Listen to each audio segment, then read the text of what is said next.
ไผจะกลับก็กลับได้หลังเสร็จพิธีไผจะนอนก่อนนอน1 คืนเจ้าวันที่20 พฤศจิกา8:00 เดินทางกลับกิจกรรมในงานก็จะมีการทอดผ้าป่าสร้างสำนักสงฆ์แม่ลามาหลวงเลี้ยงอาหารกลางวันลงทานและเจ้าบ้านเด็กๆและแจกเสื้อผ้าขนมเนาะอันนี้ก็ศรัทธาญาติโยม19 ถึง 20เนอะ19 ถึง 20 พฤศจิกาอันนี้ก็คงมีเวลาประชาสัมพันธ์การแฮมหลายชุดอยู่แฮมหลายวันอยู่เนาะซึ่งเป็นพระบาทที่ครูบาอาจารย์ท่านพระครูพิวัฒนวิกรมและเครือข่ายคลื่นสีขาวของเฮาได้จะไปช่วยกันนี่นะเนาะวันที่19 ถึง 20 พฤศจิกา19นี้ออกเดินทางตี 4พักรับประทานอาหารวัดจอมแจ้งอำเภอแม่เสลียงจังหวัดแม่ฮ่องสอนทอดพระป่านั้นเป็นวันที่19นั่นนะ19 13:30บ่ายโมงเกิงก็ทอดพระป่าไผประสงค์จะนอนก็นอนได้แฮม1 คืน นอน1 คืนวันที่20ก็ออกเดินทาง8 โมงเดินทางกลับกิจกรรมก็มีทอดพระป่าเลี้ยงอาหารกลางวันเจ้าบ้านและเด็กๆเนาะอาจารย์มีความประสงค์จะไปช่วยสร้างสำนักสงฆ์ครับเปิดเนอะศรัทธาญาติโยมอันนี้ก็เป็นต่อไปก็คงจะประกาศให้ประชาสัมพันธ์กันเรื่อยๆนะศรัทธาก็ฟังกอยทางบ้านเนาะ19 ถึง 20 พฤศจิกาอาตมาภาพช่วงนั้นจะเดินธรรมยตราเดินธุดงค์เนอะแต่ว่าเดินธุดงค์ปัจจุบันนี้ถ้ามีกิจกรรมของครูบาอาจารย์อาตมาก็จะพิจารณาว่าถ้ามีความจำเป็นจะไปช่วยก็จะไปช่วยก็คือการเดินธุดงค์บางครั้งนี่เขาเดินไปถึงไหนเขาก็ปักมุดที่หันศรัทธาเอาธงไปปักไว้ที่หันคงวันที่19 พฤศจิกายนไปร่วมงานกับครูบาอาจารย์ที่ตามสำนักสงฆ์เนาะแม่ลามมาหลวงอีกฮะที่วัดตะกี้นะอาตมานี่ลืมเร็วนะตะกี้เป็นข้อความอยู่ใน Facebook ของท่านอาจารย์เนาะส่งข้อความมาขอประชาสัมพันธ์ให้ศรัทธาญาติโยมได้ทราบเนอะตะกี้ได้จาไปถึงเรื่องของงานตะวานี้ที่จบไปแล้วเนาะศรัทธาท่านพระครูสุเมธธรรมเสวีแต่คืนนี้อาตมากราบไปสนทนาธรรมกับครูบาอาจารย์ไปสอบถามเรื่องราวต่างๆท่านอาจารย์ก็บอกว่าเรียบร้อยไปโดยดีบ่มีหยังฮือได้ช่วยเหลือละนะก็ขอบคุณทีมงานทุกคนเครือข่ายคลื่นสีขาวครูบาอาจารย์ทุลุงยองแล้วก็ทุกท่านทุกรูปทุกองค์ตังเวียงป่าเป้าหลวงปู่พร้อมกับหลวงพ่อเจ้าคณะอำเภอเนาะแล้วก็พี่น้องนักจัดรายการครูบาอาจารย์ได้บอกประชาสัมพันธ์งานฮื้อตลอดก็ต้องขอบคุณนะแต่ขอบคุณก็คงครูบาอาจารย์จัดรายการก็คงจะขอบคุณอีกครั้งหนึ่งสำหรับเจ้าวันนี้อาตมาขออนุญาตเป็นตัวแทนท่านอาจารย์พระครูสุเมธธรรมเสวีเจ้าอาวาสวัดม่อนฤาษีซึ่งเป็นประธานดำเนินการฝ่ายสถานที่ฝ่ายความเรียบร้อยต่างๆเนาะที่ทำให้งานกฐิน300 กล่องกฐินโต๊ะค้างนี่เป็นไปด้วยความเรียบร้อยทำให้วัด300 หัววัดที่ได้มารับกฐินเนี่ยได้อานิสงส์ของกฐินไปศรัทธาญาติโยมเปิ้นก็ดีอกดีใจว่าวัดของเปิ้นบ่มีกฐินมาเมินแล้ว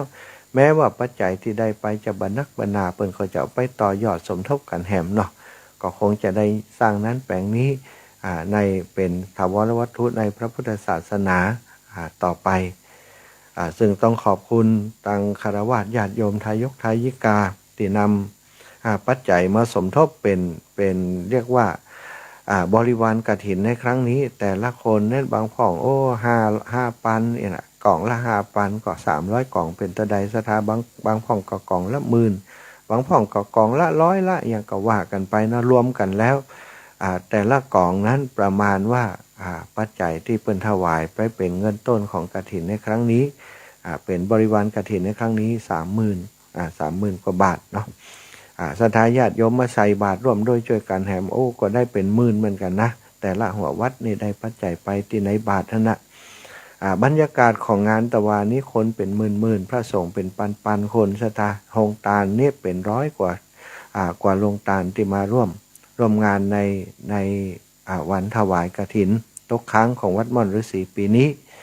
มาหันแล้วเกิดความปิติเนาะในบุญที่ศรัทธาญาติโยมในเครือข่ายของเฮาได้ร่วมโดยช่วยกันมาช่วยงานครูบาอาจารย์ ครูบาอาจารย์หันแล้วก็ปิติตะวากตะเคินนี้ไปนึกว่าท่านอาจารย์คงจะพักยมแอบแฮบพอตื่นตั้งแต่อาจารย์ถามเพิ่นตะคืนว่าโอ้ท่านอาจารย์ได้พักผ่อนก็บอกหู้นะได้พักก็บ่ได้พักมันเหมือนกับว่าสมองมันตื่นมาหามันตะวานี่มันอันนั้นก่อนนี้อันนี้คิดว่าเรียบร้อยก็จะเดินไปตรวจแหมเนี่ยปิกมาถึงคุณที่คิดเรื่องนั้นได้ไปแหมแล้วอาตมาลุกมาตั้งแต่ตี 1เนาะตะคืนตะวาเนี่ยมาจัดรายการแล้วก็ได้ดูเหตุการณ์ต่างๆนะจัดรายการก่อนหนังพอหันพอนี่หันท่านอาจารย์พระครูสุเมธธรรมเสวิเดินตรวจการตรวจตาตลอดอันนี้คือลักษณะ นิสัยของครูบาอาจารย์ที่เปิ้นมีจิตใจฝักใฝ่ในการทำงานซะท่าเมื่อทำงานแล้วบ่อยากให้เกิดข้อผิดพลาดจัดสถานที่เนี่ยจัดแล้วจัดแหมจนกว่าสมเด็จจะมานี่แก้ไขแหมหลายรอบเนาะสถาบางครั้งบางทีนี่ความผิดพลาดเล็กๆน้อยๆก็บ่อยากให้เกิดขึ้นในการทำงานแต่ว่านี้ครูบาอาจารย์ของอาตมาท่านพระครูพิวัฒนวิกรมเนี่ยติดภารกิจอยู่จังหวัดภูเก็ตนะวันก่อนนี่ไปแล้วสตาไปจังหวัดภูเก็ตก็กะว่าบ่ได้ช่วยงานนี้บ่ได้พลิกมาแต่พอดีว่าพอเดินทางไปนั้นมีข่าวการเสียชีวิตจากไปของวิมลทาแก้วมาซึ่งบำเพ็ญกุศลตั้งแต่วันที่27ถึงวันที่30นะวันนี้31ทำการชาปนกิจท่านอาจารย์ก็มาพอแล้วเพิ่นจะต้องเดินทางกลับมาวันที่31บ่ได้ร่วมงานเลยถ้าบ่นี้ถ้าบ่ปิกกลับมาเมื่อวันก่อนวันที่29เนาะท่านอาจารย์ได้30เดินทางมาตอนกลางคืนมาถึงวันที่30นั้นอาจารย์ก็ได้มาช่วยงานของวิมลมาสวดศพคืน30นะมาเป็นเจ้าภาพพร้อมกับคณะสัทธาวัดปากตางเจริญอาตมาภาพทุลุงยองแล้วก็พี่น้องหมู่เฮาก็ไปร่วมเปิ้นเครือข่ายไปร่วมงานกับครูบาอาจารย์เนาะอาตมาเป็นลุงยองแล้วก็พี่น้องหมู่คืนวันที่29นะอาตมาเป็นเจ้าภาพพร้อมกับคณะสัทธาครูบาอาจารย์ท่านอาจารย์วันใหม่พี่น้องวัดเหล่ามณฑาวัดใหม่เนาะสำนักสงฆ์เหล่ามณฑาไปเป็นเจ้าภาพโดยเปิ้นวันที่30ท่านอาจารย์พระครูพิวัตรนะวันที่31แต่คืนนี้โยมเนาะก็ไปธุระอื่นก็ไม่ได้ไปงานศพของวิมลแต่วันนี้ไปในฐานะที่ท่านครูบาอาจารย์ได้นิมนต์ร่วมเป็นส่งพิธีตัวก็จะไปร่วมงานในฐานะแทนครูบาอาจารย์เปิ้นไปจะไปเจ้าหน่อยเนอะวันนี้สัก8 โมงป่ายจะไปถึงในบ้านงานเผื่อมีอย่างขาดตกบกพร่องจะไปช่วยกันเตรียมไปเป็นตัวแทนครูบาอาจารย์พอนั้นพอนี้ฮือเปิ้นแล้วก็เซตพิธีก็คงจะเป็นตอนบ่ายเนาะสถาตอนบ่ายชาปนกิจแล้วก็จะเดินทางกลับลำปางไปเตรียม เตรียมดาเรื่องของกฐินเตรียมตอนรับครูบาอาจารย์ที่จะเดินทางไปกฐินวัดตรงโป่งในวันพรุ่งนี้งานของครูบาอาจารย์แต่ละรูปละองค์สถาโอ้บัดได้พักโดยเฉพาะยิ่งมีตำแหน่งสูงมีหน้าที่รับผิดชอบสูงก็จะต้องฉลองศรัทธาญาติโยมโดยงานของตัวเก่าโดยอะไรเนาะสปะสเปดที่ครูบาอาจารย์จะต้องบริหารจัดการไปช่วยตีหันตีนี่อย่างท่านพระครูพิวัตรนี่ตะวานี่อาตมาลุกมาจัดรายการท่านอาจารย์ก็ลุกขึ้นมาไปสนามบินเชียงใหม่บินตอนเช้าสถากาไปกลับนี่เกือบ10,000เนอะไปเชียงใหม่ภูเก็ตนี่นะเพราะเป็นเที่ยวบินพิเศษตรงไปเลยถึงไปถึงกลับเสี่ยงหลายตังแต่ว่าปัจจัยก็เป็นส่วนหนึ่งเนาะที่มันจำเป็นต้องต้องเอาไปนี่แต่งานศพเนี่ยมันไม่ใช่ว่าเป็นงานที่กำหนดได้นะมันกำหนดบ่ได้แต่วันนั้นวันนี้พอเปิ่นเสียชีวิตแล้วถ้าบ่ได้มาก็คือตลอดไปก็บ่ได้ร่วมงานท่านอาจารย์ตัดสินใจมานับถือในน้ำใจบาหารแก่ความเหน็ดเหนื่อยเสียท่าเนี่ยคือการทำงานอยู่ตรงนี้เนี่ยไผ่บ่ทำไผ่ก็บ่ฮู้เนาะศรัทธาญาติโยมเปิ่นเคารพนับถือเปิ่นศรัทธาเลื่อมใสครูบาอาจารย์ก็ต้องฮื้อเปิ่นมีความสุขใจที่ได้เคารพนับถือต้องน้ำพึ่งเรือเสือพึ่งปากศรัทธาพึ่งเฮาเรื่องหนึ่งเฮาพึ่งศรัทธาเรื่องหนึ่งเนี่ยถึงเวลามาก็ต้องดูแลซึ่งกันและกันเป็นปฏิปทาที่น่าเคารพนบน้อมเป็นอย่างยิ่งศรัทธาญาติโยม แต่วันนี้มีศรัทธาญาติโยมเปิ่นเอาซองมาฝากเนาะว่าอีแม่บ่ได้ไปกฐินของท่านอาจารย์เนอะได้ยินเปิ่นประกาศหยังก็อยากจะร่วมบุญด้วยบางคนบ่ได้เสียใส่ซองมาศรัทธามาปะท่านอาจารย์อีแม่ได้ยินเสียงตึงวันขอร่วมบุญไปด้วยจิมนี่น่ะบ่ได้ใส่ซองมาเนาะก็บ่ได้ใส่ซองมาก็บ่ฮู้ไผเป็นไผนะเอามานำใส่ยามเฮ้ออีแม่ร่วมบุญไปด้วยน่ะเยอะเลยศรัทธาเป็น10เป็น20คนละที่เปิ้นบ่ได้เขียนซองมาแล้วก็ส่วนอีกส่วนหนึ่งก็เปิ้นเขียนซองใส่ซองหน้าซองมาแต่พอแล้ววันนี้บ่สามารถจะประกาศให้ได้เนื่องจากว่าเยอะมากๆเลยที่เปิ้นใส่ซองฝากมานั้นก็ขอเป็นโอกาสอื่นกันแล้วกันเนาะเวลาที่อาตมาเหลืออยู่นี้บ่ถึงชั่วโมงแล้วศรัทธาอีพ่ออีแม่ทั้งหลายเพราะว่าเวลาที่ได้มา บริหารบ่ได้ดูหน้าดูหลังตะกี้ออกอากาศไปเป็นชั่วโมงปรากฏว่านั่นอินเทอร์เน็ตของตัวเก่านี่บ่ขึ้นก็บ่หันว่าสถาพอดีมันเป็นคัดข้องทางเทคนิคเนาะแล้วก็เปิดแฮมก็ดีว่าเปิดแฮมครั้งนี้ต้องคือคอมพิวเตอร์บางครั้งมันเปิ่นบอกว่ามันแฮงมันอย่างไปนะต้องชัตดาวน์เองนะรีสตาร์ทใหม่กว่าจะเชื่อมต่อสัญญาณได้ก็ใช้เวลาแต่ตอนนี้ก็เรียบร้อยแล้วสถานเชื่อมสัญญาณเรียบร้อยก็ได้กันเนาะตามปกติละวันนี้ก็ขออนุญาตเนอะอีปอยอีแม่ตั้งหลายตะวานี้ได้ไปปลื้มปิติกับงานของกฐินของครูบาอาจารย์วัดบ่อนฤาษีแล้ววันนี้ก็อยากจะฮือศรัทธาท่านทั้งหลายได้ร่วมปิติกับงานที่จะเกิดขึ้นในวันพรุ่งนี้ของกฐินวัดตรงปงแต่ก่อนจะกฐินวัดตรงปงก็ขอประชาสัมพันธ์งานของอุ้ยมอนเนอะอุ้ยหมอนทาแก้วมาซึ่งมีอุ้ยหมอนบุญทาแก้วมาซึ่งอุ้ยหมอนมีอายุได้98ปีเกือบจะ100แล้วศรัทธาเป็นแม่ของโยมแม่จันเรือนใสซึ่งเป็นมหาอุบาสิกาที่อุปถัมภ์ครูบาอาจารย์ในเครือข่ายคลื่นสีขาวของเฮาในการทำงานเนาะการน้ำกาไฟกาอินเทอร์เน็ตที่วัดปากตางเจริญโยมแม่เพิ่นอุปถัมภ์มาตลอดเนาะตลอดถึงเรื่องราวของพาหนะใจสอยของครูบาอาจารย์โยมแม่ก็ดูแลเรื่องน้ำมุกน้ำมันเรื่องอย่างตลอดเวลาครูบาอาจารย์เดินทางไปไหนอันนี้ก็ถือว่าเป็นมหาอุบาสิกาที่อุปถัมภ์งานเผยแผ่พระพุทธศาสนาของครูบาอาจารย์ในเครือข่ายคลื่นสีขาวของเฮาอาตมาภาพก็ได้รู้จักกับโยมแม่เป็นการส่วนตัวโดยซึ่งได้รับเมตตาจากโยมแม่บัดแตกต่างจากที่ครูบาอาจารย์เปิ่นได้รับเนาะก็ถือว่าเป็นผู้ที่มีน้ำจิตน้ำใจอุ้ยมอนเป็นผู้ที่เป็นสัมมาทิฏฐิสถาเปิ่นปฏิบัติธรรมเป็นศิษย์ของหลวงปู่วัดพระธาตุสีจอมตองเหมือนกันแล้วก็เปิ่นเป็นคนที่มีลูกเนาะมีลูกเรียกว่าเป็นอภิชาตบุตรเป็นคนที่มีใจบุญสุนทรทานชอบกินชอบทานสนับสนุนการทำงานเผยแผ่ของครูบาอาจารย์มาโดยตลอดก็เท่ากับว่าเป็นครอบครัวคลื่นสีขาวที่เหนียวแน่นครอบครัวหนึ่งใช่ไหมคำว่าเหนียวแน่นก็คือบ่คลอนแคลนบ่เปลี่ยนแปลงนับถือกันแล้วช่วยเหลือการงานกันมาก็ได้ช่วยเหลือกันมาโดยดีตลอดครูบาอาจารย์ก็บ่ละบ่ทิ้งใช่ไหมวันนี้ครูบาอาจารย์จากตังเวียงป่าเป้าก็จะมาตังลำปางก็จะมากันเหมือนกันท่านอาจารย์สาธิตก็จะเดินทางมาได้รับนิมนต์เนาะมาร่วมงานแล้วก็ครูบาอาจารย์ตังเชียงใหม่ของเราท่านพระครูสุเมธธรรมเสวีท่านอาจารย์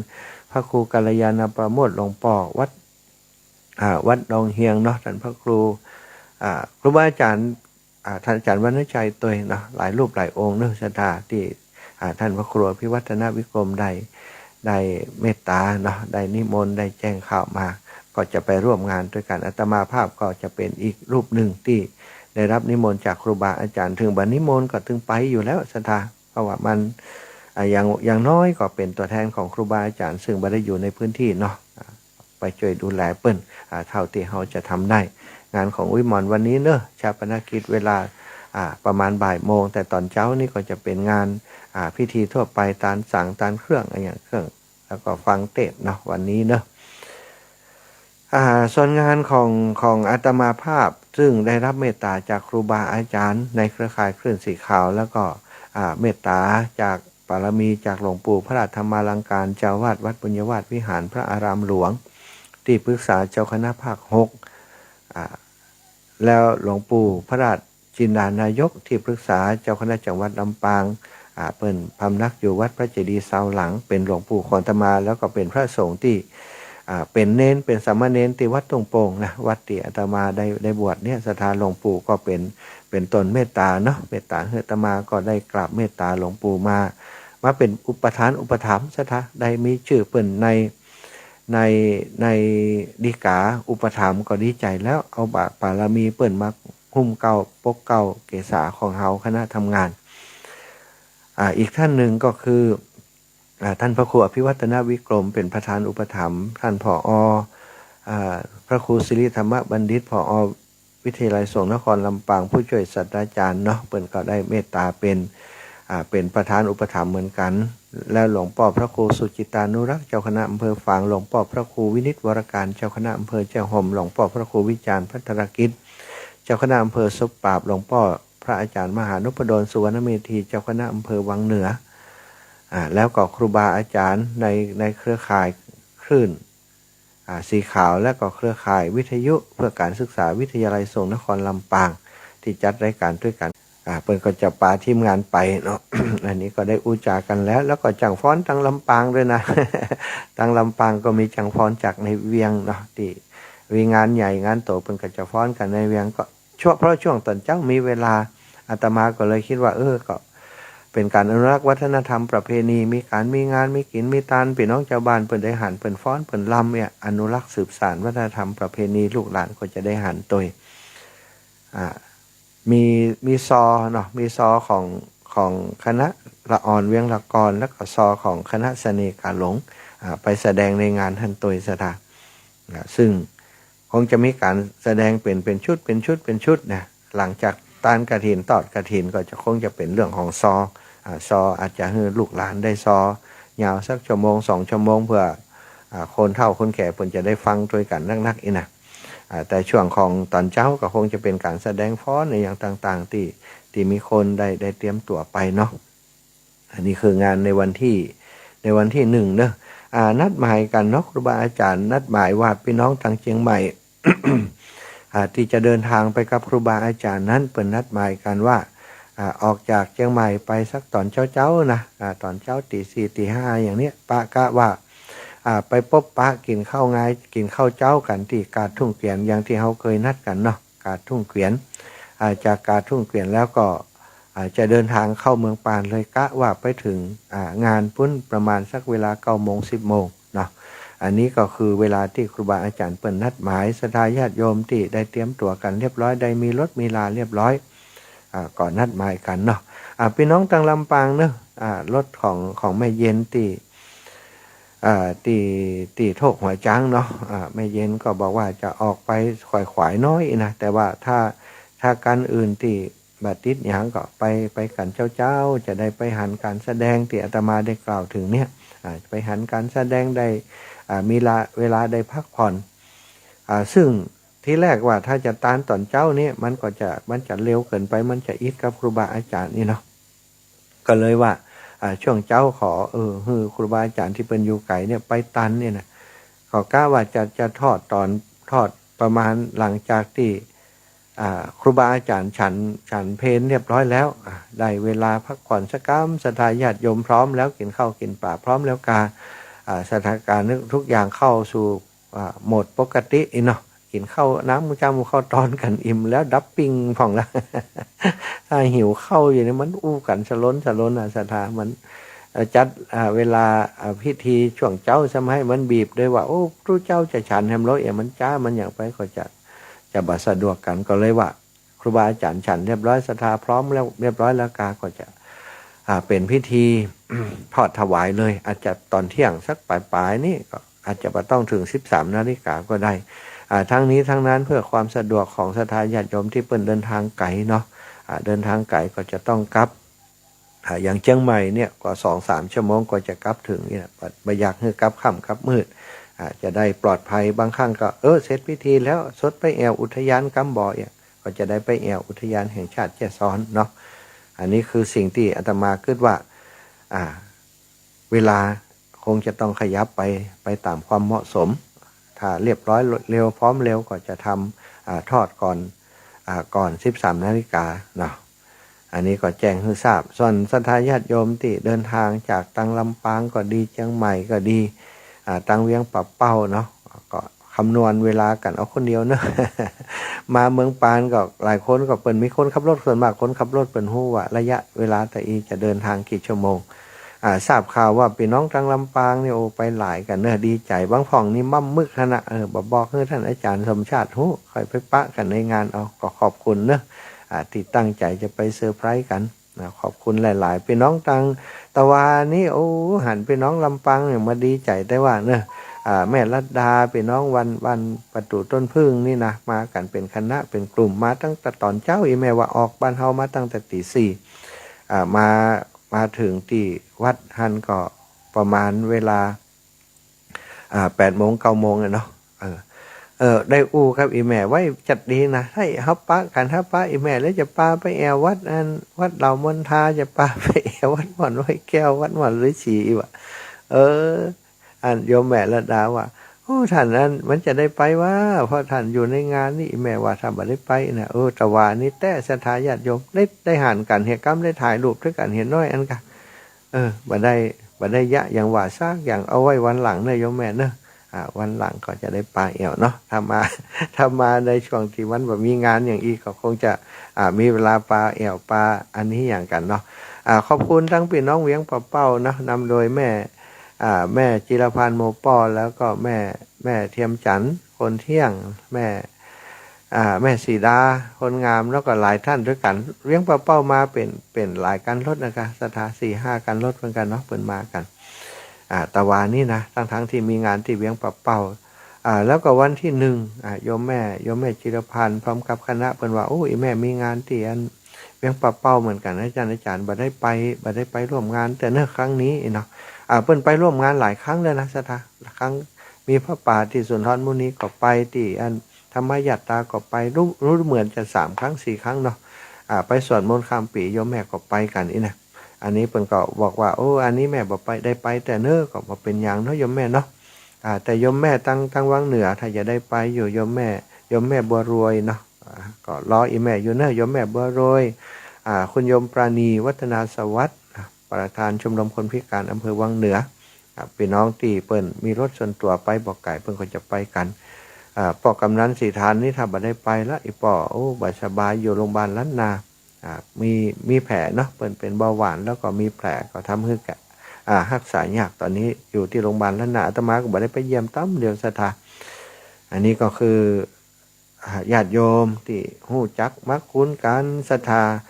พี่น้องทางลำปางเนอะยินดีต้อนรับพ่องก็บ่ได้ไปฝากซองมาแล้วก็ขอบคุณหลายๆที่จะได้ไปด้วยกันก็มีท่านพระครูสิริธรรมบัณฑิตเพิ่นก็ไปนะศรัทธา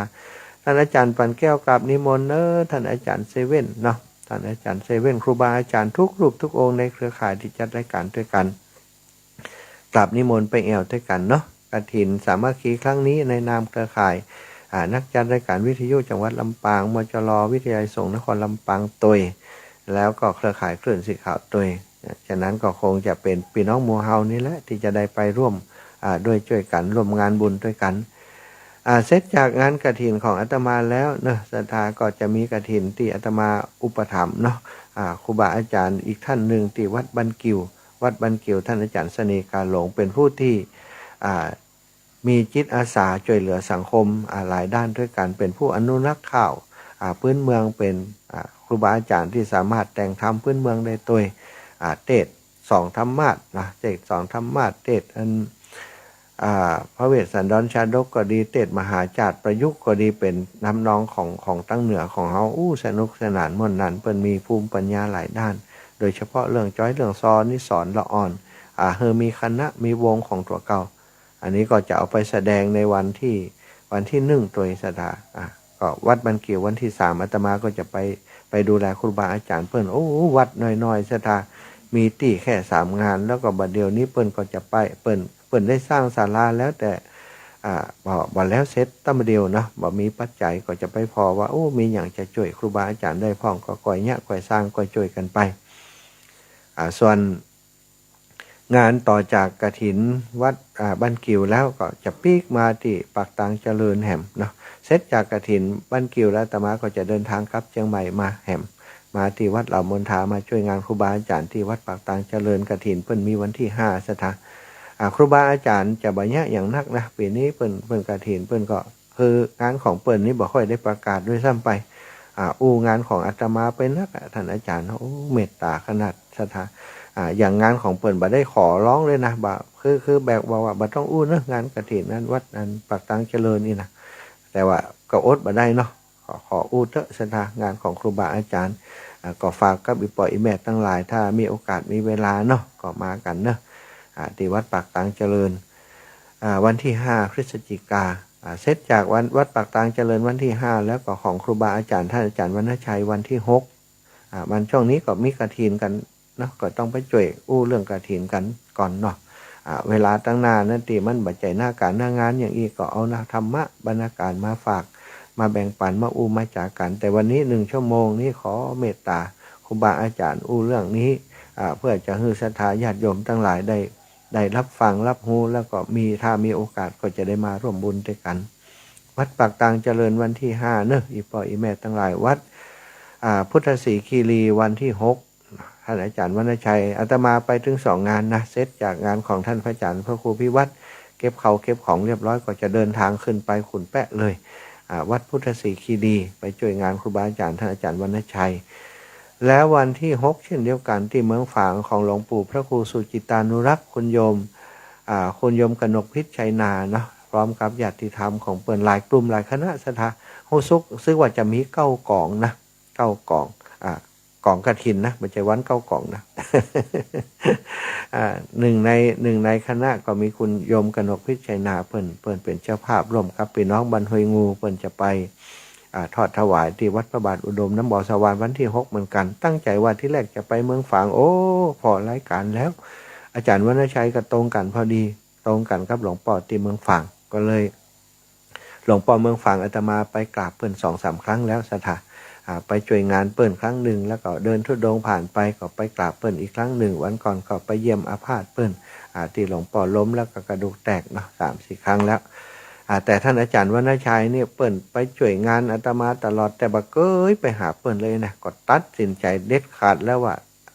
เที่ยวนี้ขอกำเตะช่วยอาจารย์วรรณชัยไปหาเปิ้นเหี่ยกรรมเนาะก็ต้องแจ้งให้ศรัทธาญาติโยมได้รับทราบใครอยู่ปปไกลเน้อไปเอวขุนแปะด้วยกันวันที่6วันที่5ก็มาที่ปากตางเจริญก่อนนะแล้วก็วันที่6ขึ้นไปขุนแปะวันที่1วัดถุงโป่งวันที่3วัดบันกิววันที่5ปากตางเจริญวันที่6ขุนแปะเน้อที่วัดพุทธศรีคีรีอาจารย์วรรณชัยเนาะเอาละศรัทธาญาติโยม04.44 นาฬิกาเนาะมีเวลาแหม10 กว่านาทีแบ่งปันให้กับศรัทธาญาติโยมอีพ่ออีแม่ได้โทรมามาเอ่ยกันนะมาทักทายกันให้กำลังใจกันเรียนเชิญเจริญพรได้เลย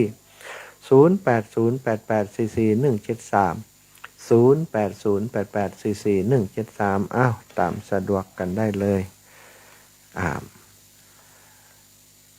วันนี้วันที่31นะงานศพอุ้ยมอนบุญทาแก้วมาอายุ98 ปีที่เวียงท่าการอำเภอวัดเวียงท่าการไกลๆกับวัดเวียงท่าการธนสถาไปที่หันเก่าหู้ละบ้านอีแม่อยู่ตั้งหลังหันเวียงท่าการอำเภอเวียงท่าการจังหวัดเชียงใหม่เนอะสถาไปกันเนาะไปอำเภอจอมตอง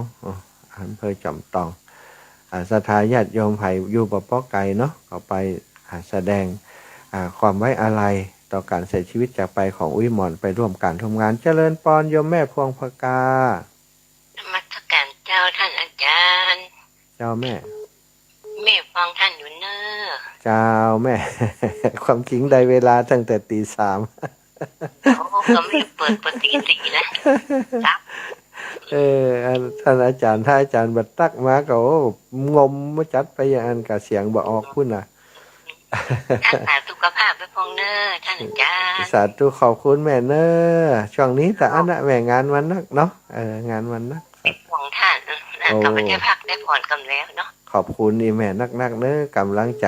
อย่างน้ำทิพย์จะลมใจคือกำลังใจจากสถานญาติโยมเจริญปอนแม่ขอบคุณเจ้าเจ้าอนุโมทนาด้วยเนอะสาธุแม่สาธุเจริญปอนโยมแม่น้อยกัดนัดปะกันแล้วเนาะตะวันเนาะเจริญปอนโยมแม่เจ้าโอ้ปะกันแล้วเนาะเจ้าปะทันเลยที่วันเลยที่ได้กลับดีใจดีใจเข้าไปวันนั้นวันเสาร์น่ะก็ดีเนาะวันที่เก่าๆนะเจ้าแม่ว่าไม่ฟังมันตกมันต่างเรียบร้อยหมดแล้วเนาะเขาวางตั้งตกไว้ก่อนก็ได้ถ้าเป็นเก่าดีเนาะเจ้าแม่น่าจะคือถ้าเขาไปวันเต้ๆแล้วมันที่จอดลงแล้วก็พูดคนนั้นเนี่ยใช่โอ้แต่ว่านี่คนเป็นหมื่นนี่น่าถ้ามีแล้วก็คงจะเมื่อวันนี้อ่ะดีละแม่เนาะสาธุเนอแม่เนอขอบคุณแทนครูบาอาจารย์เจมเนอสาธุบุญรักษาแม่เป็นไปวันที่29 สตาโอ้ได้ไปปากันเจริญปอนแม่อุ้ยอินเจ้าท่านไม่หาเสียงหวานอารมณ์ดีคนบ่ได้มาไม่อุ้ยขอติดตามห้อยน้องท่านนะมาหาสบายใจไปกัดไปงานทุกสิ่งทุกเองนะเจ้าสาธุบุญรักษาแม่อุ้ยอินเนอวันหน้าเขาจะไปเอวหาแม่เนอเจ้าในสักวันต้องว่าพ่อแม่อุ้ยได้หันหน้าได้อุตส่าห์ไปแน่นอนไปแน่นอนเนอสาธุแม่สาธุตึงหาอยู่เนอบุญรักษามาเตะมากกว่าจ้าบุญรักษานะแม่นะก่อนรักษาสุขภาพเนอไปให้ได้เจ็บได้เป็นอย่างสาธุแบ่งกันคนน้อยแบ่งกันคนน้อยโยมแม่ดารามาท่าอยู่นี่แม่ดาราหนองแฝกสารปีเจริญปอนแม่เจ้าแล้วมาจัดการเจ้าท่านเจ้าตัวแม่ก็ปล่อยเนอะป้ากันก็เจ้าโอ้ท่านคนนักแต่ว่าน่ะกะคนรักหมื่นเนาะแม่เนาะจอดรถจอดละเป็นงานแล้วก็มาหาท่านเนาะน่าจะซ่องกันอย่างฝากเพิ่นไปทำให้น้องเพิ่นทำบุญด้วยเจ้าคนมันนักแก่เนาะมันนักแต่แก่แม่เขาปล่อยกันหลายคนเจ้านี่ละเด็กแม่ก็เลิกกันแถมกันเนาะเจ้าแม่งานมันนักมันหลายคนเป็นหมื่นซ่อหากันมันยากแม่เฮ้ยหัวเนี่ยมันจะถามเฮ้ยก็คือมาจ้างถามค่ะขอคนสมเจ้ากูเตือนี่ถ้าเป็นงานขึ้นสีขาวนี่เป็นโคชกเป็นพิธีกรกับจุลุงยองแล้วถ้าได้เขาก็ไปหาหั่นได้กะอันนี้มันงานของเปิ่นเนาะแม่เนาะเขาไปจ่วยเขาเป็นคนหนึ่งในงานบ่ได้อ่ะจ้าเนาะสาธุเนาะขอกราบขอจุมาคอยที่บริษัทก่อนเนาะขอก่อนก็ยกมือไหว้จ่าเนี่ยก็เอาเนาะท่านเนาะสาธุแม่ถึงได้ปะกันเนาะบุญรักษาเนี่ยอาจารย์ด้านล่างแม่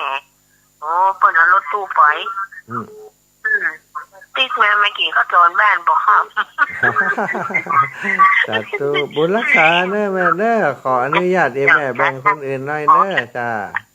แบ่งกันเก่าเนอะเพื่อเกี่ยวไฟที่ปุ๋ยห้องเนี่ยในปุ๋ยกินบุญการเนี่ยมาก้อมจูเนาะสาธุขอบคุณแม่แบ่งกันคนน้อยแม่นวลเจริญปอนแม่เจ้าวันนี้ไปแต่ไปปนหารเนอะโอ้ได้ละแม่ไปวันนี้อะไรนอนพุ่นหรอโอ้ดีกันแม่เขาจะก็ขึ้นมาบอกกับว่าเจ้าไปอยู่ที่โรงจ้าเดี๋ยวตู้ก็จะเดินทางตอนบ่ายๆแก่ๆเพื่อแม่ถ้าจะไปก็จะไปหาแม่เนอะจ้ะ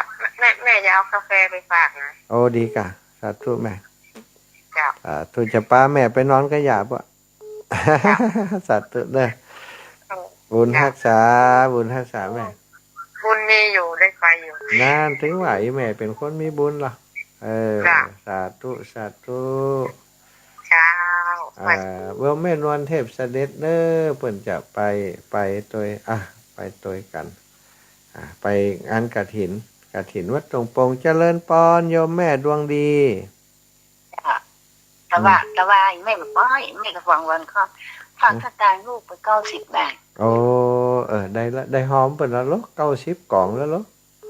ตีหมดหรือสีแน่เจ้ากล่อง90 กล่องแล้วลูก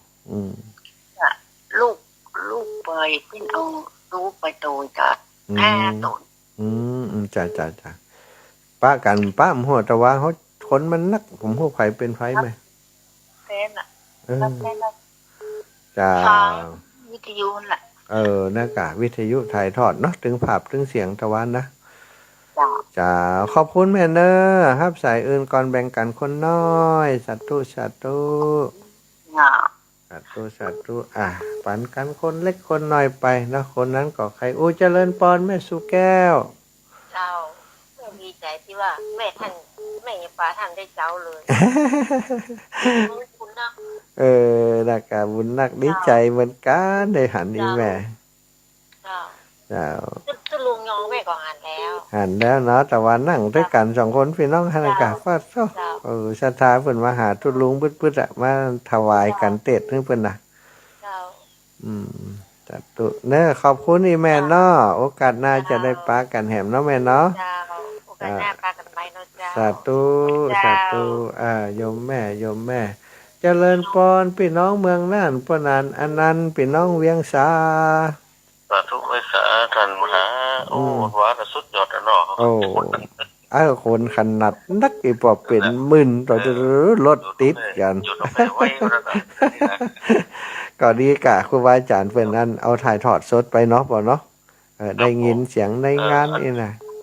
วัดท่านมหาจะจัดมาได้ไหม วันที่1นี่ป่อวันผูกกะฮะวันนี้วันที่31แล้วเนาะวันผูกกะโอ้เร็วจ้ะ อย่าอดทั้งหมดเลย จ้าไอ้ป่อจ้า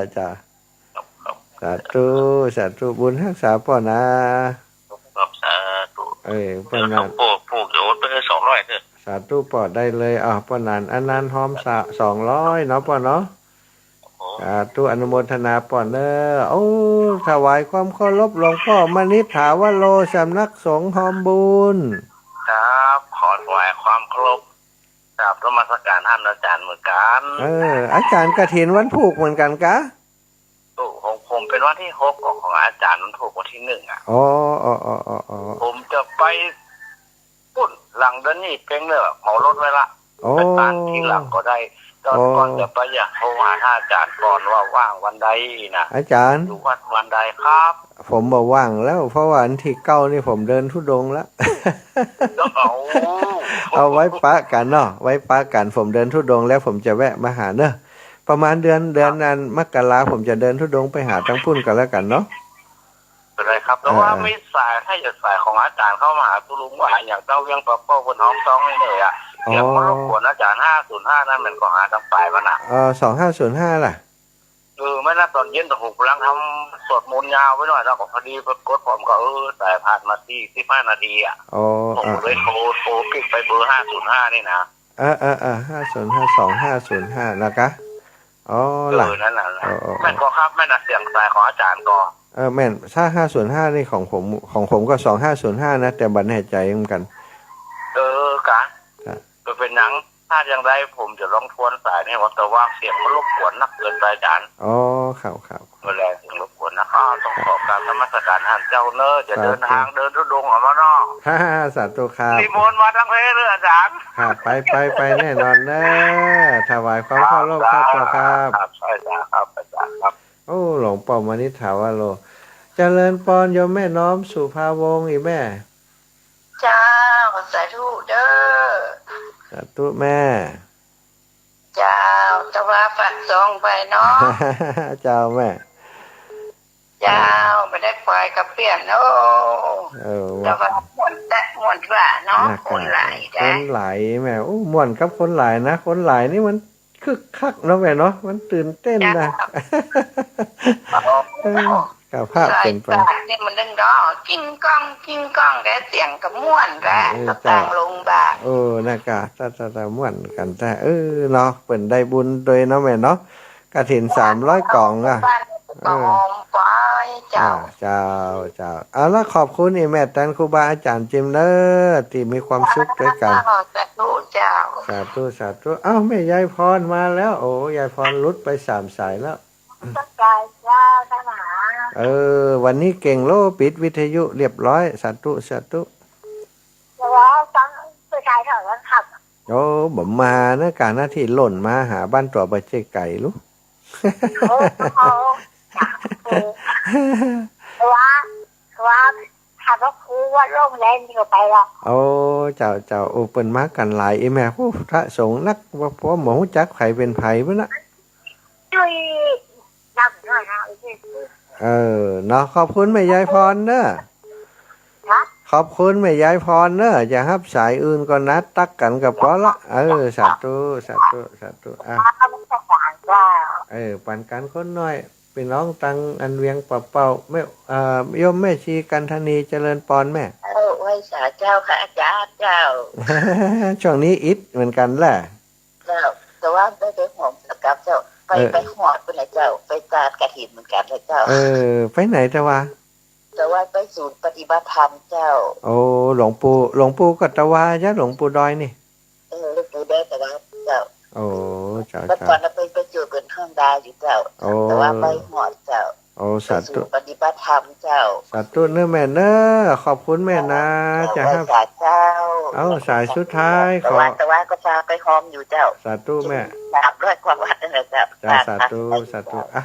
ขอฮับสายสุดท้ายของโยมแม่จันเดินสายอีแม่มีอย่างฝากประชาสัมพันธ์ก็เจ้าแต่ว่าแม่ฝากขอบคุณคือสีขาวเฮาจากเวียงกระเป้านำโดยแม่ธีรวรรณหมู่ป้อเป็นมาแวะทำบุญตัวหมอนเก้าตู้เจ้าโอ้เจ้าสาธุแม่โอ้แม่ดีใจอย่างน้ำตาไหลเลยโอ้บาทิ้งกันนะขึ้นสีขาวเฮาเนี่ยไอ้แม่บาทิ้งกันอยู่โมยแม่เขาก็ตั้งใจมาหาไอ้แม่อุ้ยมอนนั่นนะเจ้าโอ้ดีใจตื่นตันใจขึ้นสีขาวหลั่งไหลมาทุกทิศทุกทางเพนเจ้าแม่เนาะขอบคุณนะวันนี้ก็ใหญ่ที่สุดแล้วนะเจ้าวันนี้ก็งานเนาะเดี๋ยวตู้ก็จะไปเจ้าเนี่ยแม่เดี๋ยวบิณฑบาตฉันแล้วก็จะไปละเผื่อครูบาอาจารย์เพิ่นจะใจเนี่ยอย่างอีกมาเลยนิมนต์มาเจ้าเป็นเจ้าภาพด้วยกันเนาะใจก็ไปแทนครูบาอาจารย์เพื่อมีอย่างที่เพิ่นจะสั่งให้เนี่ยตอนเจ้านี่อีกเจ้าขอบคุณนักนะ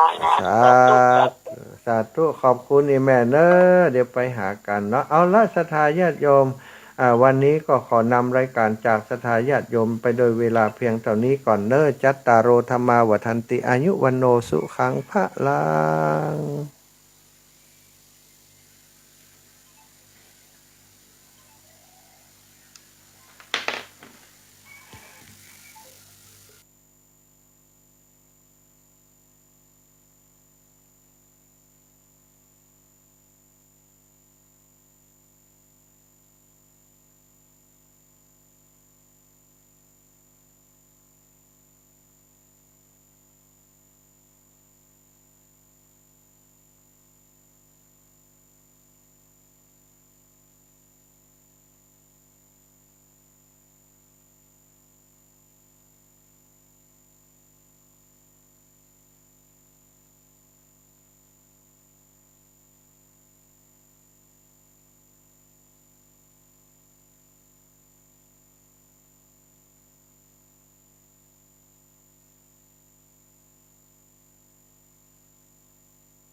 นั่นเอง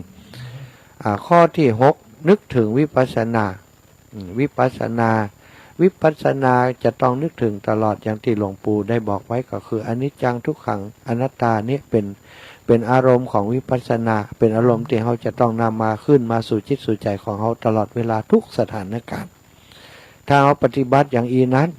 จิตใจก็สบายร่างกายก็ปลอดโปร่งศรัทธาญาติโยมพระอริยเจ้าจะเป็นคนที่มีจิตใจสบายร่างกายปลอดโปร่งบ่มีพันธนาการในเรื่องของกิเลสตัณหาพยาบาทต่างๆเปิ้นได้ห่างได้เหินจากกิเลสแล้วเรียกว่าอรหันต์ผู้ไกลจากกิเลสนั่นเองศรัทธาละวันนี้เนาะก็ขออนุญาตศรัทธาญาติโยมได้แจ้งบอกข่าวประชาสัมพันธ์ให้ฟังอีกรอบหนึ่งเนาะก็คือวันที่ วันที่จะถึงนี้เนาะวันที่1ที่จะถึงนี้เป็นวันกฐินของวัดทุ่งโป่งเนอะซึ่งครูบาอาจารย์ท่านพระครูอภิวัฒนวิกรมได้เมตตาเป็นประธานในนามของเครือข่ายคลื่นสีขาวท่านประธานเครือข่ายคลื่นสีขาวผอ.เป็นประธานก็เท่ากับว่าครูบาอาจารย์ทุกรูปทุกองค์ก็ได้เมตตาเป็นประธานร่วมกันเนาะถึงแม้ว่าจะบ่ได้มาร่วมงานก็จ้างตึกศรัทธาถึงแม้จะบ่ได้หอมปัจจัยมาก็จ้างตึกในเมื่อครูบาอาจารย์เป็นเมตตาอุปถัมภ์มาก็เท่ากับว่าเครือข่ายคลื่นสีขาวที่ร่วมบุญมาทุกคณะทุกกลุ่มนั้นก็เป็นปัจจัยส่วนหนึ่งของครูบาอาจารย์เหมือนกันครูบาอาจารย์ทุกรูปทุกองค์เนี่ยเป็นตนเมตตาทำบอกบารมีอาชีพยักษ์ก็ได้ปัจจัยจากศรัทธาญาติโยมที่ให้หอมมาทั้งนั้นญาติโยมหอมมากฐินของอาตมานั้นก็เท่ากับว่าครูบาอาจารย์เป็นผู้นำกินน้ำตาลนำบุญในครั้งนี้มีส่วนด้วยกันหมดเนาะแต่นักกว่านั้นก็คือครูบาอาจารย์เนี่ยบ่เท่าแต่ว่าเป็นประธานอุปถัมภ์ยังจ่วยบอกบุญฮือศรัทธาญาติโยมทั้งหลายได้รับรู้รับทราบว่าโอ้มีกฐินที่วัดทุ่งโป่งท่านสมชาติเปิ่นจะเอาปัจจัยไปสร้างกุฏิรับรองเนอะเพราะกุฏิรับรองที่วัดเปิ่นบ่มีกำจัดซึ่งก็บ่มีจริงๆศรัทธาญาติโยมกุฏิที่อยู่ทุกวันนี้เนี่ยก็ศรัทธาไปแอวพอก็จะหารว่าโอ้บ่อยู่ในสภาพที่จะตอนรับรองคือครูบาอาจารย์ได้พักผ่าอาศัยได้สร้างก็ยังว่านะสร้างสมัยก่อนเนาะห้องฮับไอ้ยังก็ดูว่ามันจะบ่โปร่งจะบ่โล่งไอ้ยังก็เป็นปัญหาในการที่จะต้อนรับครับสู่ดูแลอันครูบาอาจารย์ที่จะไปพักที่วัดทุ่งโป่งเพื่อนสหธรรมิกสหธรรมจารีตั้งหลายที่เดินทางมาจากทิศทั้ง4ก็บ่สะดวกที่จะไปพักหันปกติถ้าไปก็คือเปิ่นไปนอนในโบสถ์ในวิหารในศาลามันดูบ่ค่อยงามเนาะศรัทธาก็เลยว่าจะสร้างเป็นกุฏิรับรองมีห้องพักคือกับครูบาอาจารย์ที่จะเดินทางไปที่วัดทุ่งโป่งไปมีที่พักเนาะมีที่พักแต่อยู่ปฏิบัติธรรมด้วยกันที่หั่นนะอันนี้คือความปรารถนาความตั้งใจและอีกอย่างหนึ่งก็เพื่อเป็นอานิสงส์ของกฐินที่ครูบาอาจารย์เปิ่นจำพรรษาที่วัดทุ่งโป่งวัดใดครูบาอาจารย์เปิ่นจำพรรษาแล้วออกพรรษาบ่มีกฐินก็บ่ได้อานิสงส์ซะทักอานิสงส์ของกฐินนั้นได้ถึง2ฝ่ายถึงพระสงฆ์แล้วก็พระภิกษุแล้วก็ทายกทายิกาที่ผู้ที่เปิ่นไปทำบุญเนาะพระสงฆ์ที่เป็นผู้รับปกติผู้รับจะบ่ได้อานิสงส์อย่างนะซะทักอย่างเช่นว่าเปิ่นมาถวายอาหารบิณฑบาตเนี่ยครูบาอาจารย์รับอาหารบิณฑบาตนั้นก็ได้แค่ฉันแล้วก็อิ่มแล้วก็มีกำลังปฏิบัติธรรมต่ออานิสงส์ไปเกิดกับศรัทธาญาติโยมที่เปิ่นถวายทานเนี่ยอานิสงส์ก็คือทำให้เปิ่นดีอกดีใจได้มีกำลังวังชาได้เป็นผู้ที่บ่มีพยาธิอาพาธเบียดเบียนเป็นผู้ที่มีอายุยืนเป็นผู้มีผิวพรรณวรรณะดีงดงามสวยงามอานิสงส์ของฆราวาสแต่ส่วนอานิสงส์ของกฐินนั้นได้ตึงอันพระสงฆ์ก็จะได้จะออกจากอาวาสนั้นไปที่ไหนบ่ต้องบอกลาโดยปกติจะต้องบอกลาแต่ถ้าว่าได้รับกฐินแล้วออกจากวัดจากวาไปก็บ่ต้องบอกต่อเพื่อนภิกษุในอาวาสเดียวกันก็ได้แต่ว่าโดยธรรมเนียมเนาะต่อไปเพิ่นก็ต้องบอกละท่านเจ้าอาวาสหลวงพ่อครับผมขออนุญาตไปธุระที่หั่นที่นี่เนาะแต่โดยพระวินัยที่ว่าไว้ก็คือบ่ต้องบอกก็ได้แต่เฮาก็ต้องบอก นะนี่เป็นอานิสงส์แล้วก็อานิสงส์ปกตินี่พระสงฆ์เพิ่นจะฉันอาหารในบาตรแต่ว่าถ้าได้รับกฐินเนี่ยสามารถฉันเป็นคณะโพธิได้ฉันร่วมกันได้อย่างอีกเป็นต้นเนาะแล้วภิกษุนั้นลาภสักการะที่เกิดขึ้นในวัดแห่งนั้นเป็นพระบงจีวรเป็นเสริฐสามารถเก็บได้เป็นของเธอสามารถเก็บอัฐบริขารต่างๆสบงจีวรต่างๆเนี่ยไตรจีวรเนี่ยสามารถเก็บไว้ได้สักชุด2ชุด3ชุดก็แล้วแต่ถ้ามีอานิสงส์กฐินแล้วก็สามารถทำได้เนาะอันนี้เป็นอานิสงส์ของพระสงฆ์องค์สังฆเจ้าส่วนศรัทธาญาติโยมก็คืออานิสงส์พอทำบุญกฐินแล้วเพิ่นจะได้เป็นผู้ที่มีทรัพย์การฮื้อทรัพย์การฮื้อผ้าเป็นตาลเนี่ยสถาอย่างเฮามาอ่านในพุทธประวัติของสาวกเนี่ยบางรูปบางองค์เนี่ยอ่านตรัสรู้ธรรมแล้วขอบวชในพุทธศาสนาพระพุทธเจ้าก็บ่ได้ประทานการอุปสมบทฮื้อทันทีเธอจงไปช่อหาผ้ามาก่อนแล้วก็มาบวชไปช่อหาผ้าลกงาควายโจรตายเหี้ยเนื่องจากว่าอดีตชาติบ่เคยได้ถวายเป็นผ้าก้าอย่างก้าแก่พระภิกษุสงฆ์อันนี้อย่างหมู่เฮาได้ถวายมีโอกาสถวายตะวานี่กฐิน300กล่องใครมาร่วมก็เท่ากับว่าได้เป็นเจ้าภาพด้วยกันบางครั้งบางคนนี่เปิ้นบ่ได้มาร่วมนะแต่เปิ้นฝากปัจจัยมาอย่างฝากมาที่อาตมาเนี่ยสถาอาตมาก็กลัวมันขาดมันเกินไปแลกเหรียญเนาะไปเอาตังเอาปัจจัยที่ศรัทธาญาติโยมมาไปแลกเหรียญกาเฉพาะส่วนตัวแลกเหรียญไปเป็น3,000เหรียญศรัทธาเอาไปหยอดแทนศรัทธาญาติโยมทั้งหลายเท่ากับท่านที่ฝากมาก็ได้บุญทั่วกันท่วนหน้าเนาะฝากหอมมาเจตอาตมาก็หอมขึ้นแล้วเรียบร้อยไปท่านก็จะได้อานิสงส์เป็นผู้มีทรัพย์มากมีสีสุขมีลูกมีหลานสืบบ้านแตนเฮือนเป็นผู้มีทรัพย์สมบัติมหาศาลทุกภพทุกชาติบ่มีหนี้บ่มีสินผิวพรรณวรรณะสดใสสวยงามนี่ศรัทธาสุขภาพแข็งแรงพลานามัยสมบูรณ์อันนี้คืออานิสงส์ส่วนของคฤหัสถ์นะว่าไปแล้วทุกบุญที่เขาทำเนี่ยอานิสงส์ก็เป็นอย่างอีกแล้วมีโอกาสได้หันธรรมของพระพุทธเจ้าแล้วจะบ่ได้ตกไปในสู่อบายภูมิแห่งแล้วนับแต่ภพชาตินี้ไปจะได้ทำบุญกฐินสามัคคีฉะนั้นก็จึงเจริญพรกับศรัทธาญาติโยมกฐินสามัคคีของเฮาเนาะของอาตมาภาพนี้จัดที่วัดทุ่งโป่งในวันพรุ่งนี้เนาะพี่น้องตั้งเชียงใหม่ครูบาอาจารย์ได้นัดแจ้งกันว่าเดินทางออกจากวัดจากวาจากบ้านจากจองนัดหมายกันที่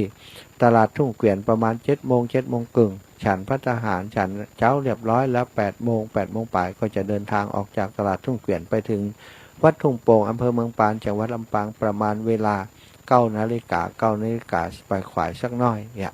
จะไปถึงที่วัดทุ่งโป่งการแสดงก็จะเริ่มไปเรื่อยๆซะท่าพี่น้องพี่น้องไตเนาะที่จะไปแสดงในงานท่านนี่ก็จะเตรียมตั๋วไปแสดงในงานท่านวันพรุ่งนี้ก็คงจะสนุกสนานคึกคืนที่วัดทุ่งโป่งโดยเฉพาะคลื่นสีขาวเนี่ยที่จะไปกันอาตมาก็ดีใจเนาะในฐานะที่เป็นคนที่ขอความเมตตาจากครูบาอาจารย์ได้เมตตาไปทอดกฐินที่วัดทุ่งโป่งเป็นผู้ประสานงานต่างๆพอได้รับเมตตาจากครูบาอาจารย์ก็ดีใจได้เตรียมการเตรียมงานเพื่อจะต้อนรับขับสู่ดูแลเป็นไปตามขนบเป็นไปตามธรรมเนียมของคนบ้านเฮาที่ทำกันเนาะเรื่องอาหารก็เตรียมไว้ละเรื่องการแสดงเล็กๆน้อยๆของลูกหลานคือที่จะสืบสานอนุรักษ์วัฒนธรรมการแสดงของบ้านเฮาจะเป็นฟ้อนก็ดีจะเป็นซ้อก็ดีจะเป็นดนตรีอย่างต่างๆก็จะมีสำหรับงานต้อนรับในครั้งนี้เพื่อครูบาอาจารย์ตลอดถึงหมู่น้องปีเฮาหมู่เฮาจะไปช่วงที่รอก็จะได้เพลิดเพลินจำเริญใจอุจากันไปแล้วก็ถึงเวลาที่จะทอดถวายองค์กฐินเขาก็จะทอดถวายองค์กฐินพร้อมกันคงจะประมาณเวลาสักเที่ยงบ่ายโมงเนาะจะถ่าที่เดินทางด้วยกันทุกท่านเนอะวันพรุ่งนี้ทางเชียงใหม่ลำปูนเนาะที่จะเดินทางไปพร้อมกับคณะของท่านอาจารย์พระครูพิวัฒนวิกรมอาจารย์เดินทางตอนนี้ยังอยู่ที่ภูเก็ตอยู่นะสถาบันแรงนี้นั่งเครื่องมาถึงก็จะได้พักผ่อนกี่ชั่วโมงตอนเช้าก็เดินทางไปเมืองปานแห่งพระ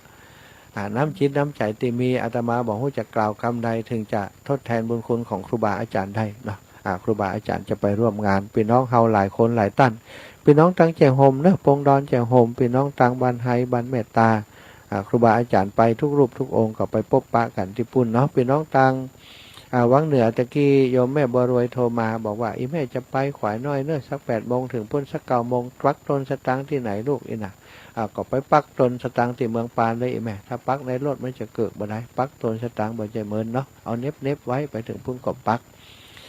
ของอาตมาก็ได้รับเมตตาจากครูบาอาจารย์เปิดเอาปัจจัยถวายมาก็จะปักตนสตางค์ไปเนาะก็จะปักไปด้วยกันวันพรุ่งนี้นะเอาแล้วศรัทธาญาติโยมมาพอมากอยเวลาแล้วเวลาก่อนล่วงเลยมาศรัทธาบางท่านก็อยากจะจะเอ่ยการโทรเข้ามา0808844173เนอะโทรมาได้แล้วโทรมาได้เลยเจริญปอนเลยเนอะ0808844173ขอบคุณไปยังพี่น้องตังลำปางที่เดินทางไปวันนี้โยมแม่น้อยอินยาศรีนะจะเดินทางไปวันนี้แล้วเนาะโยมแม่น้อยอินยาศรีก็เจริญปอนอีแม่ได้เดินทางไปเลยไปวันนี้บัดแรงบึ้ดเนาะที่แรกว่าจะได้บัดได้ดูแลอีแม่แล้วแต่ว่าตอนนี้ได้เปลี่ยนแปลงกำหนดการเดินทางแล้วแต่จากกับครูบาอาจารย์ท่านพระครูสุเมธธรรมเสวีที่แรกจะติดตามรถเปิ้นไปแล้วจะพาเปิ้นไปพบกับญาติโยมของเปิ้นที่ลำปางแต่ตอนนี้มอบงานให้กับคนอื่นดูแลท่านพระครูแล้วก็ได้ขออนุญาตท่านว่าผมจะกลับวันนี้แล้วผมจะไปเตรียมงานเปิ้นก็อนุญาตว่าดีละถ้ามาหามาอยู่มันจะยุ่งทั้งพุ่นกันเดียวเขาเนี่ยนั้นเนี่ยนี้อาจจะบาถูกต้องก็ไปพอเหตุกรรมเนี่ยก็จะได้เดินทางล่วงหน้าไปก่อนเนอะสถานอีปล่อยอีแม่ทั้งหลายปะกันเปิ้น0808844173ภายที่ยังบ่ได้โทรมาตอนเจ้ากำเตือก็โทรมาแหมใหม่เนอะโยมแม่เจริญปอนโยมแม่ดวงดีนารัตะบันนำรัดจอมตองเป็นน้องจอมตองแต่ว่ามากันหลายแม่เจริญปอนแม่ที่แม่ฝากกุฏิกุฏานที่ลูกไปนะลูกไปที่หลายที่เลยนะนี่แม่จะได้ยินนะเจ้าแม่ฝากที่ไปไหนแม่ได้บุญไหมจำได้ว่ะอยู่ในถุงเสี้ยให้กับมาเดียวเอาใจแม่ได้ไปแล้วเหรอได้เงินตุไปการไปงานนี่กับสาตุเอากับตุลูกตัวไปช่วยงานก็ได้บุญโดยลูกไปได้หอมก็ได้บุญไปแหมกะเนาะที่แม่ไปลำปางให้ไปเต้นกะฮบเอากะให้เอาหน่ะเขาถึงบอกขึ้นแล้วเหรอให้คัดเขาหันกะให้หันกะที่แม่ถึงจะไปแม่ถึงจะไปกะเนี่ยจังก่อนั่งจำเปอร์หันตีนนั่งงานยัดแข่งหันหนาแล้วก็ตืบตีนด้วยก็ได้เหรอกูจะไป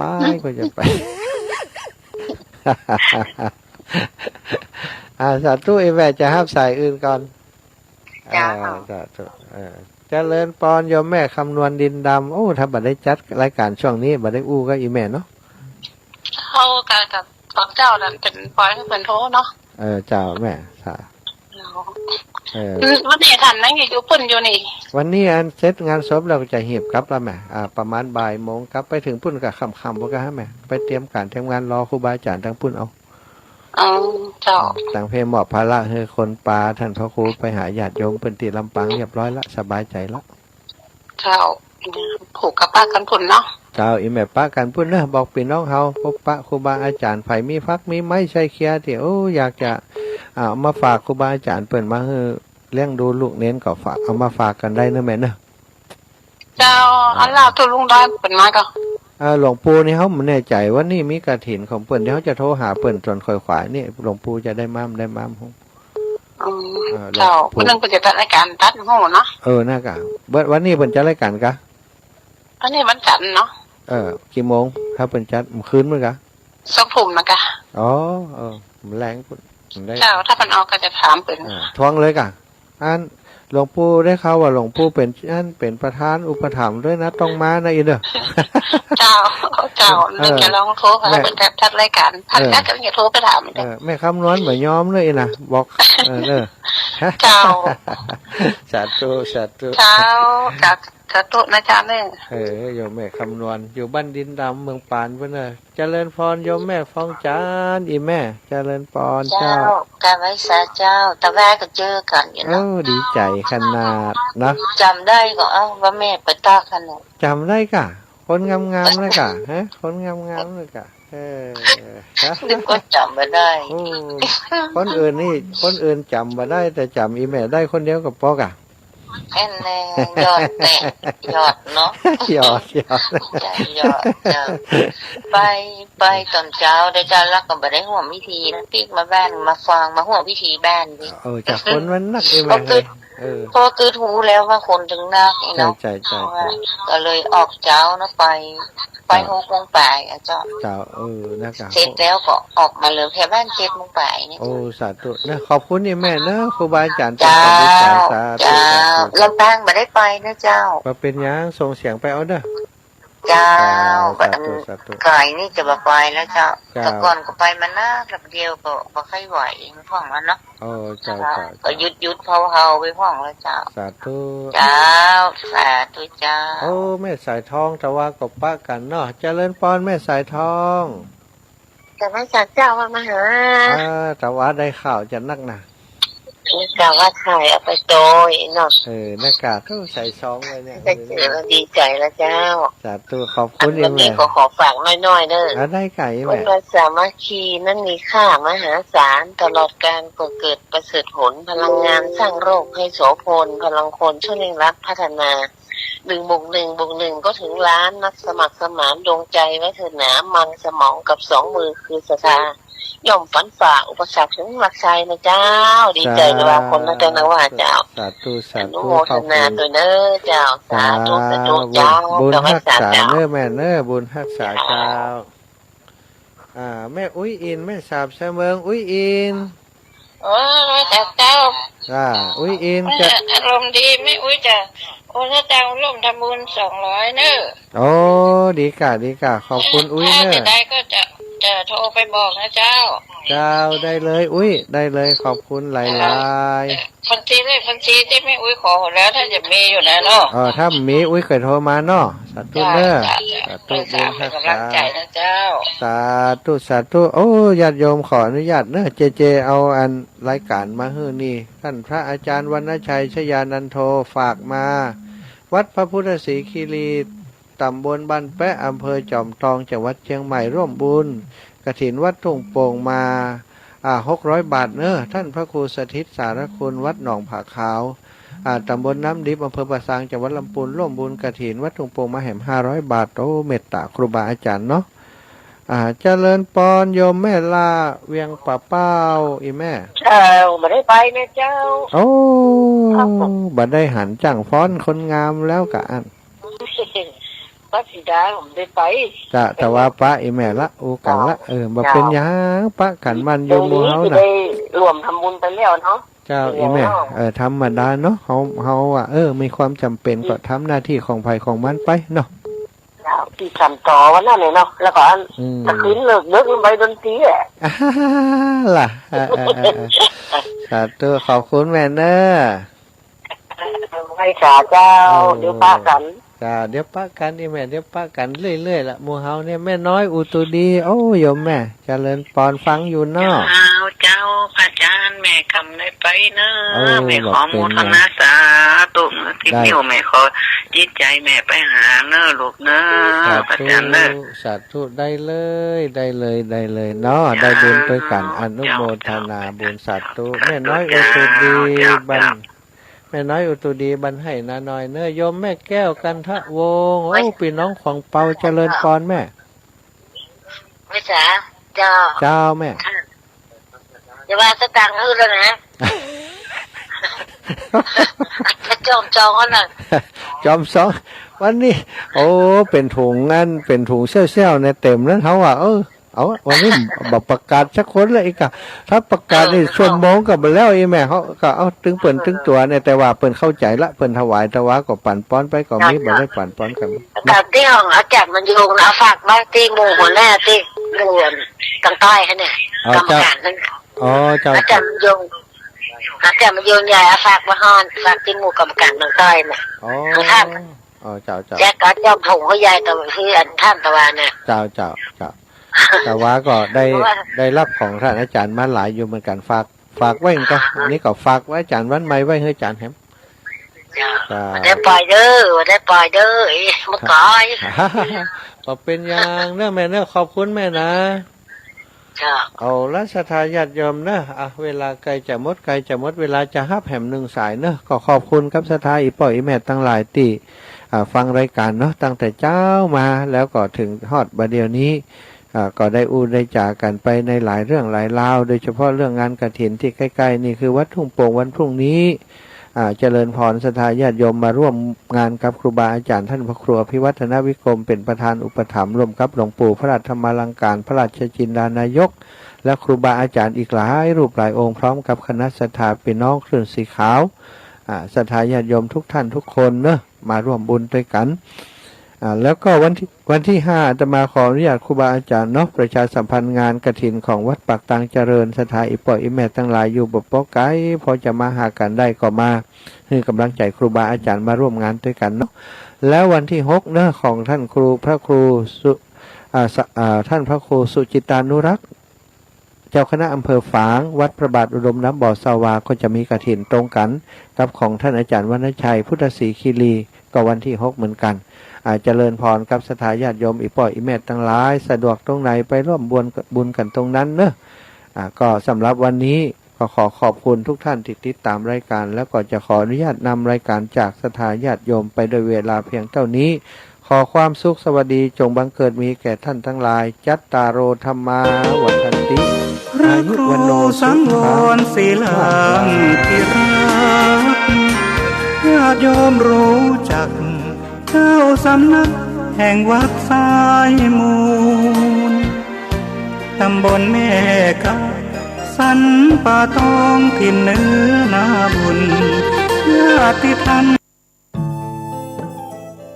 ท่านกำลังติดตามรับฟังสถานีวิทยุกระจายเสียงพระพุทธศาสนาแห่งชาติและสังคมคลื่นเพื่อการศึกษาพระพุทธศาสนาและวัฒนธรรมระบบ FM 104.5 เมกะเฮิรตซ์ รายการต่อไปเป็นรายการมรดกธรรมกำเมืองดำเนินรายการโดยพระครูวิสิทธิ์ศรีลาภรณ์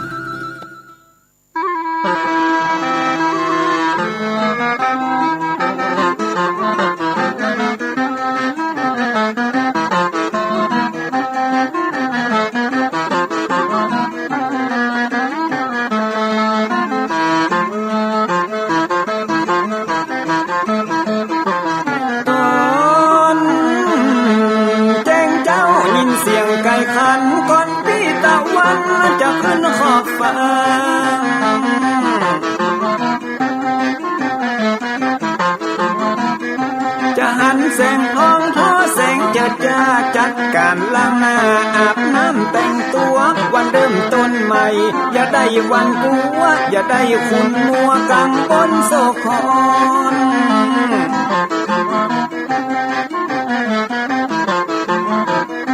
อย่าเอาน้ำขุ่นมาขังคอนอย่าเอาน้ำฮ้อนมาลวงหัวใจฮ้อนอ้วมอารมณ์ขุ่นคองมาตอนรับวันใหม่นี้น้อง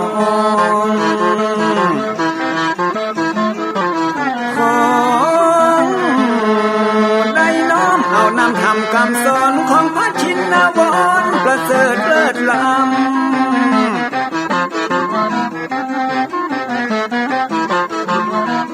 จักจุงจิตใจเพื่อออกจากธรรมบ่ฮือด่างดำโศกเศร้ามัวมองแสงแห่งธรรมะนั้นเป็นแสงทองส่องใจเรื่อร้องตึงวันคำเจ้า